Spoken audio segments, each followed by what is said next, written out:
BSK education channel friends రోజు మరో ముఖ్యమైన ఇంపార్టెంట్ అప్డేట్తో ముందుకు వచ్చాం. తెలంగాణ పోలీస్ ఉద్యోగాలు సబ్ ఇన్స్పెక్టర్ సంబంధించి కేసుపై ఒక ఇంపార్టెంట్ పేపర్ ఆర్టికల్ అనేది రావడం జరిగింది. ఆర్టికల్ వివరాలు చూసినట్లయితే 6 ప్రశ్నలపై అప్పీలుకు అమలుకా అనే శీర్షికతో పేపర్ ఆర్టికల్ రావడం జరిగింది. పోలీసు ఉద్యోగాల భర్తీపై రోజు రోజుకు సందిగ్ధత పెరుగుతూ వస్తుంది. సబ్ ఇన్స్పెక్టర్ల ఎంపిక పరీక్షా పత్రంలో 6 ప్రశ్నలకు మార్కులు కలపాల్సిందే అని హైకోర్టు నుంచి నియామక బోర్డుకు ఆదేశాలు జారీ అయినా అధికారులు మాత్రం ముందుకు వెళ్ళలేకపోతున్నారు. దీంతో అభ్యర్థుల్లో గందరగోళ పరిస్థితి నెలకొంది. 18,000 పైచిలుకు పోస్టుల భర్తీలో 6 ప్రశ్నల వివాదం అటు అధికారులను ఇటు అభ్యర్థులను ఇప్పట్లో ఓ స్పష్టతకు వచ్చేలా చేయడం లేదు. సిలబస్లో లేని ప్రశ్నలను ఇవ్వడం సరైంది కాదని, వాటికి మార్కులు కలపాలని న్యాయస్థానం బోర్డుకు ఆదేశించింది. కోర్టు ఆదేశాలను బోర్డు అమలు చేసి నియామక ప్రక్రియలో ముందుకెళ్తుందా అన్న దానిపై సరైన సమాధానం రావడం లేదు. ఇప్పుడు అమలు చేసే రేపు కానిస్టేబుల్ పోస్టుల అంశంలో కూడా మళ్ళీ ఏదైనా తీర్పు వస్తే అమలు చేయాల్సి వస్తుందనే ఆలోచనలో ఉన్నట్లు బోర్డు అధికారులు తెలిసింది. ప్రస్తుతం న్యాయస్థానం ఇచ్చిన ఆదేశాలపై అప్పీలుకు వెళ్లాలని బోర్డు ఉన్నతాధికారులు భావిస్తున్నట్లు తెలుస్తుంది. ఇదే కనుక జరిగితే రిక్రూట్మెంట్ వ్యవహారం మరికొన్ని రోజులు ఆలస్యమయ్యే అవకాశం ఉంది.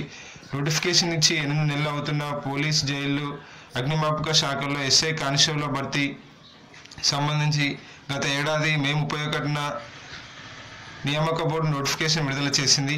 ఈ 2 విభాగాల్లోని ఉద్యోగాలకు ప్రాథమిక రాత పరీక్ష నిర్వహించి గత ఏడాది అక్టోబర్లో ఫలితాలను విడుదల చేశారు.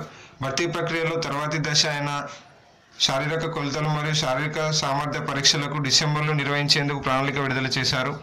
ఇంతలోనే సిలబస్లోని ప్రశ్నల వల్ల కోర్టులో పిటిషన్ మరియు ఆదేశాలు ఇలా 2 నెలలు గడిచిపోయాయి.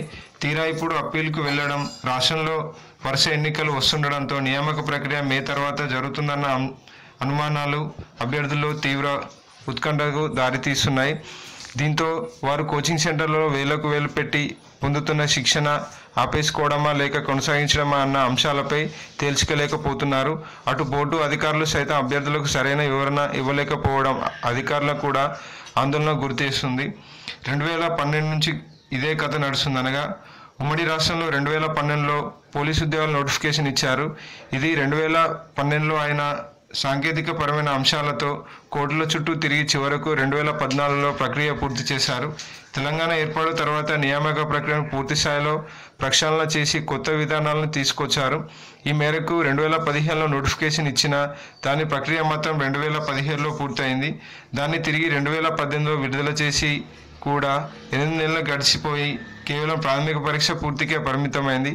దీంతో ఈ నోటిఫికేషన్పై జరగాల్సిన భర్తీ ఈ ఏడాదిలో అయినా పూర్తవుతుందా లేదా ఆనవాయితీగా ఆలస్యమయ్యే ప్రక్రియగా కొనసాగుతుందా అన్న దానిపై అటు అభ్యర్థుల్లోనూ ఇటు అధికారుల్లోనూ ఉత్కంఠ రేపుతుంది.